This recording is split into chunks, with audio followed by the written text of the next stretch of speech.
In this video, we will look into HMRC case for BBC journalists who caught under IR35 legislation, and will find out what were the reasons that convinced HMRC to rule out the case under IR35 legislation. But before going into the case, I will pose a hypothetical question to demonstrate practical application of IR35. If you haven't watched my previous video on 10 points that will help you to determine whether you fall inside the IR35 or outside the IR35, I would request you to watch that video because it will help you to understand IR35 in more detail. The first thing you need to understand is parties involved in IR35. There are three parties involved in IR35. The first one is contractor, which sometimes we refer as a worker. The second one is client, for whom this contractor will perform services or duties. And final one is intermediary. Sometimes it is referred as a personal service company or umbrella company. Now let's have a look in more detail. An individual personally perform or is under an obligation to perform services to another person, which is client. A person or company who receives services from the contractor. Now the issue arises when services are provided not a contract directly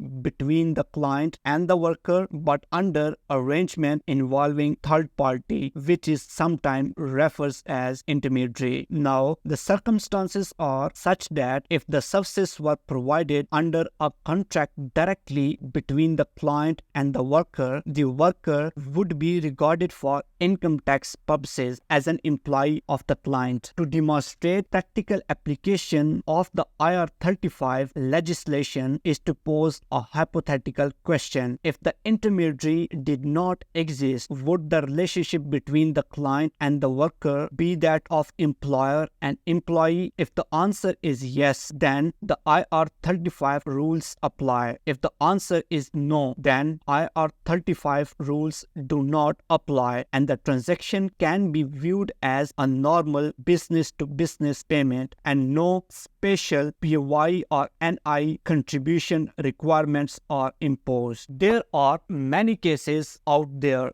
regarding IR35. Recently, I read a case between HMRC and a BBC journalist. The journalist was paid through her personal service company and was caught by HMRC under IR35 rules, and resulting in additional tax and national insurance contribution being payable to HMRC. The first thing HMRC highlighted was journalist was controlled by BBC for the work she done for them, which means BBC had a right to direct on any day when and where she presents and report, and there were extensive restrictions on her abilities to carry out activities outside of the BBC, particularly presenting work for other broadcasters. Despite the wording of the contract, she was engaged for 7 years on effectively full-time basis. She was obliged to make herself available for work on a minimum number of days, while the BBC was obliged to provide her with a minimum number of days work or at least pay her for this work.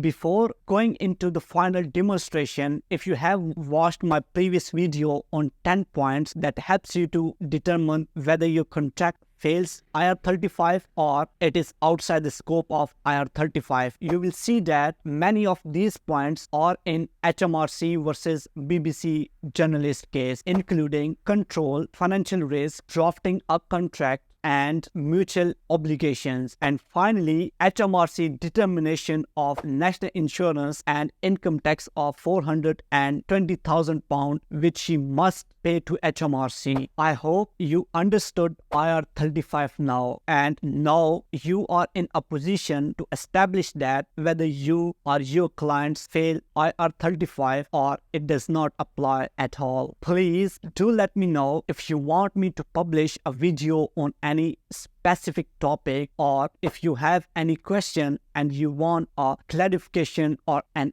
answer, I would love to publish a video and I would love to answer your questions. In my previous videos, I already mentioned that if any of your friends, your colleagues, your siblings, or anyone in your group will benefit of any of my previous videos or this video, please do not hesitate, do not shy to share this video and my previous videos either privately or in a group chat. That would be a big thank you for me, and I would appreciate that. As always, hand ahead salute until the next video.